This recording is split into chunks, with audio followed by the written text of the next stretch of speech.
Hello everybody, this is Henry J. Medina bringing you a Tuesday sports update. It is October 1st, 2024. We have a lot of things I want to cover for you going back to last Friday and the weekend, and we'll look ahead to what's going on in Katella sports, OC sports, and SoCal sports in general. Last Friday, Katella had a football doubleheader. First, the girls had a flag football game victory over Bolsa Grande, a 25-10 win, where senior quarterback Estela Navarro threw 77% of her passes for completions with 223 yards and 3 touchdowns to 3 separate receivers. Just yesterday, they had a game versus Segerstrom where unfortunately they lost 26-14. It was a great effort. Sophomore safety Gabby Whitehouse, a transfer from Anaheim High School, had a long interception return for a touchdown from the middle of the field. And senior wide receiver Destiny Ordonez had a pretty magnificent catch and run. The way she gets vertical to catch the ball, and she took it all the way to the house on a magnificent run. And that lost 26-14 at home versus Segerstrom. They'll have a game tomorrow, Wednesday, October 2nd, against Laguna Hills at 3:30 at their place. And again, back to our doubleheader on Friday, the boys had a very disappointing loss to the Godinez Grizzlies. They lost 7-14. Offensively, the only touchdown came from junior tight end Raiden Lopez. It was a 23-yard touchdown reception from, you guessed it, senior quarterback Isaac Sanchez, who, again, had another pretty good effort. He ran for over 100 yards once again. And on the defensive side of that game, junior Malachi Arnwine, outside linebacker, led the team with 3 tackles for loss according to our counts, which was also tied. He also tied the team with the most tackles of the day with 7. And Junior Hernandez had a pretty good play in the first half, returning the favor after we threw an interception, after Katella threw an interception, And he's Junior Jaden Hernandez with an interception. And the boys will take on Buena Park on Thursday. That is October the 3rd. Against Buena Park at home at Glover Stadium. And if you're going to the game at Glover Stadium, make sure you get there early. Parking is a mess right now. The parking lot at Glover Stadium is under construction. So you're going to want to park across the corner way. I believe it's at Horace Mann Elementary. And make sure you get there early, walk across, and get your parking situation situated. And have a good game, hopefully. Buena Park is on a bit of a roll. Let me look up their record. I believe they are 2-3, possibly 3-2. Let me get that for you. Excuse me. They are 2-3. They are coming off a win against Magnolia, a blowout win, 56-6 against Magnolia. And another win against Sunny Hills a few weeks ago where they won a close nail-biter, 24-21. And their losses are against Arlington of Riverside, the Arlington Lions. They lost that one 36-25. They also had another road loss to Santa Fe High School, 57-36. So they've shown they can put up some points. They've allowed some points. And they also lost to Cerritos High School, the reigning, I believe, Division 12 champions, the Dons, 38-0. So they have a pretty good running back, senior Lyndon Hodge. He's a pretty big back, 6 foot, 180 pounds. Pretty good runner. I don't think he's the fastest back we'll see this year, but he has really good vision. He's broken some really long runs. I was reviewing the tape against Magnolia. He's pretty much scoring and picking up first downs at will whenever he feels like. He almost runs as if he was bored in that game. So good luck to the boys on Thursday. In other news, on Saturday, USC football completed a second half comeback, 38-21 versus Wisconsin. And they'll take on Minnesota this Saturday at 4 p.m. UCLA football lost big to number 6 ranked Oregon, 34-13. I know a couple family members were at the game this past weekend, and they will take on another top 10 opponent the number 7th ranked Penn State at Beaver Stadium. So good luck to the Bruins there. I mean, the transition for both these teams to the Big Ten, it's exciting, and they're going to play tough competition every week now. It's such a large conference as well. So the games have been pretty exciting. USC, they've had good wins against Michigan, Wisconsin, and UCLA is kind of going the other way. So we'll see, where that goes in the future. And Sunday, more disappointing professional football, NFL football. Both the Rams and Chargers lost on Sunday to very different caliber football teams. The Rams lost to the Chicago Bears, who, is led by former USC quarterback Caleb Williams. It was a 24-18 loss. The Rams had multiple chances to score inside the red zone, and they just could not get it done. So they earned themselves that defeat there, 24-18. Matthew Stafford did not have as much time as they anticipated. We all know the offensive line's beat up, and they are still without Puka Nacua and Cooper Kupp, so that doesn't help.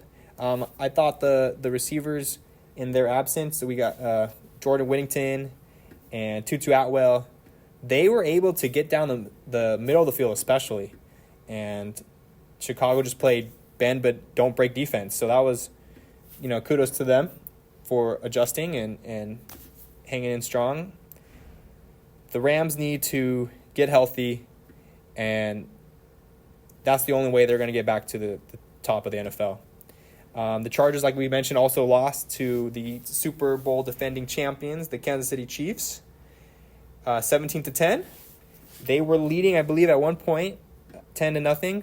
I might have that wrong, but ultimately they lost to the Chiefs 17-10. Justin Herbert was frustrated. I don't know if you guys saw the social media video where he is banging his helmet against the bench. A tough one. If you want to be considered the best, you want to be considered among the elite, you got to take out teams like that, the Super Bowl champions, number 1 seeds, those type of caliber teams. But moving forward, the Rams will host Green Bay on Sunday. I believe that's the Fox game of the week. It's at 1:25, so it's in that time window at least. And the Chargers will head to Denver on Sunday. That should be a 1 o'clock kickoff. Monday, that was yesterday, we had an NFL doubleheader. And the Dolphins hosted the Chiefs yesterday. I'm sorry, the Titans, excuse me. Dolphins hosted the Titans yesterday. And in absence of Tua Tagovailoa, came up short, 31-12. And the offense didn't look great, obviously, with quarterback Tyler Huntley. I've been getting those mixed up all day yesterday. Tyler Huntley did not throw for over 100 yards, so that's disappointing. But neither did quarterback Mason Rudolph, former Steeler. So it was an ugly game, 31-12 for the Dolphins. Titans go on to win. Both teams are 1-3. And the other matchup on Monday night was the Detroit Lions playing host to the Seattle Seahawks. Those two teams have fans in my family. That's my mom and my uncle. So that was pretty fun to see them go back and forth, trash talking, In Southern California, it's so interesting. We have all sorts of different fans because the Rams vacated Los Angeles and frankly, they vacated Orange County. That was where they played last, here in Anaheim. And so it's interesting. We have so many different fans from so many different regions, and of course, Southern California is such a diverse area where people move here to Los Angeles, to Orange County, to San Diego, from all different parts of the country. So, but of course, my uncle's was a big fan of Barry Sanders going back to those days, and my mom, she likes the color green.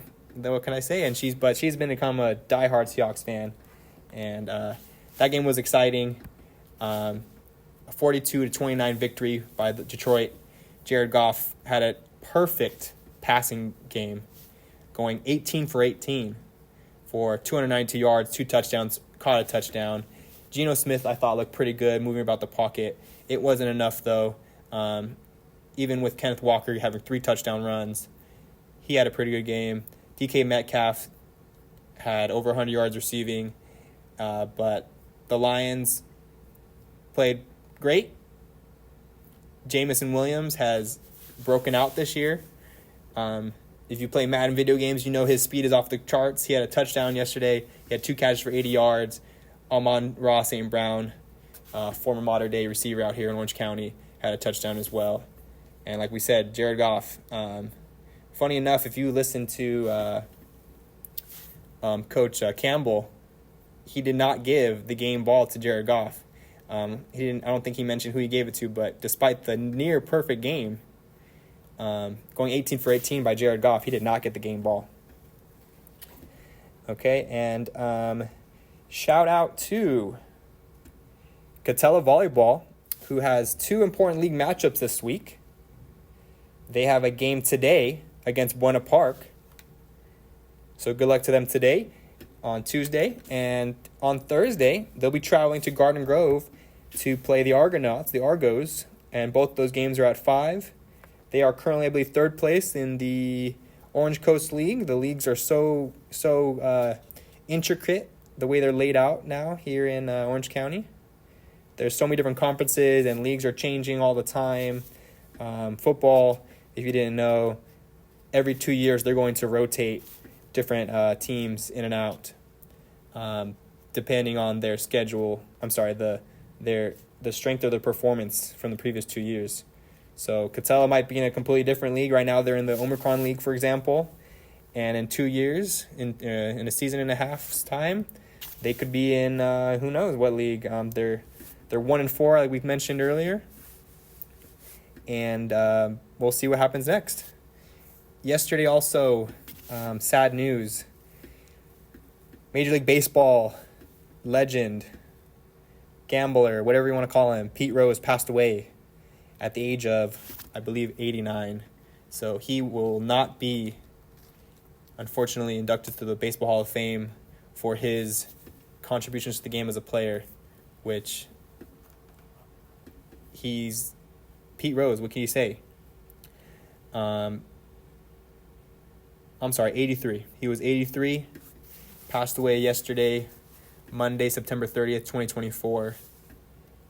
And it's there's a lot of controversy behind him, of course, but the all-time hit king did not go into the Hall of Fame when he was alive. And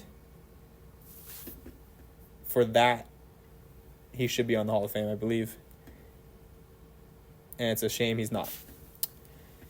Well, I believe that's it for today. Oh, you know what? One more thing I want to cover with everybody. Cal Preps. If you are familiar with the high school rating system, calpreps.com has said their operations, if you go on their website, I can get that exact wording for you, but they have gone offline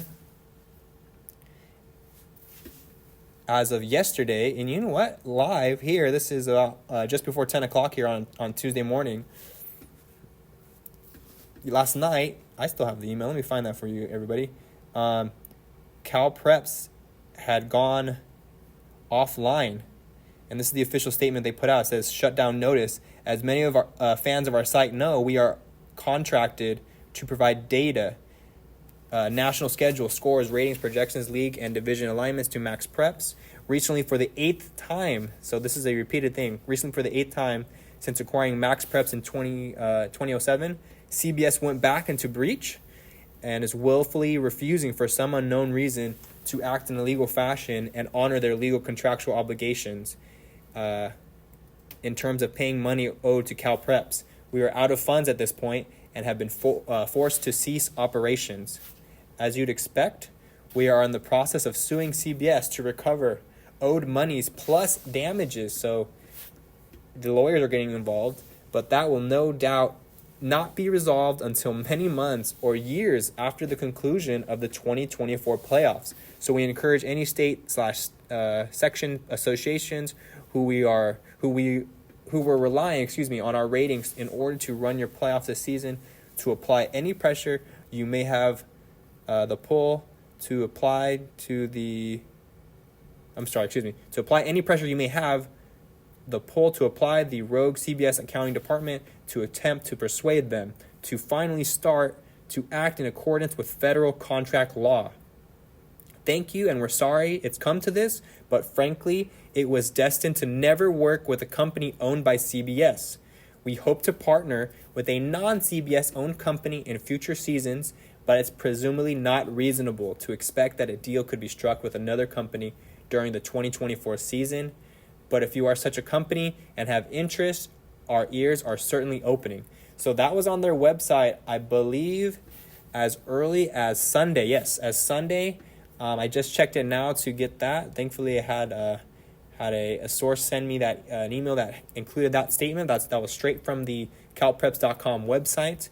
Of course, if you don't know, calpreps.com is a website. They use statistical models, algorithmic models to rank different football teams as their main focus. Do football rankings, and that was how playoffs have been set the last few years, and that's how the new Orange County leagues have been set this past year, and we're supposed to be scheduled for the future, but due to I guess according to them not receiving money owed to them, they were forced to shut down operation. But as of this morning, it looks like there's been some movement. It says here on the website, I'm reading directly from the website, we have reached a quick resolution with Max Preps, and the full site information will return in time for this weekend. Wow. So it looks like Max Preps and CBS got the message. I'm sure people with bigger bank accounts than me must have gotten in the ear or made some phone calls. And, of course, it seemed like the skull is falling for people like me, because what's going to happen for these high school football rankings and playoffs? Playoffs are divisions are basically determined live as soon as the season's over, the regular season ends. But through one of my sources, and I believe on Twitter there was a buzz that they could use the CIF State and the CIF Southern section could use the Massey ratings. I was told that was one source, and there was other websites, other companies that do this sort of rankings thing, and it looks like thankfully the website should be back up, which means their rankings will be live again or will be accurate and updated. So that's good news for the CIF, and it makes sense that something like this would happen. I always thought the CalPrep's website was very bare bones, so their budget was always limited. But with the deal of using their website as the official ranking system for CIF Southern Section and for other sports, the Massey ratings is another website that are used for, I believe, softball and other sports. And so thank goodness that is being figured out. But that's it for today, for this Tuesday sports update. I'm Henry J. Medina. Thank you for listening, whether you're on YouTube, Instagram, SoundCloud, Facebook, wherever you're listening. I hope you're having a great day, a great week. Take care, and we'll talk to you soon. Bye-bye.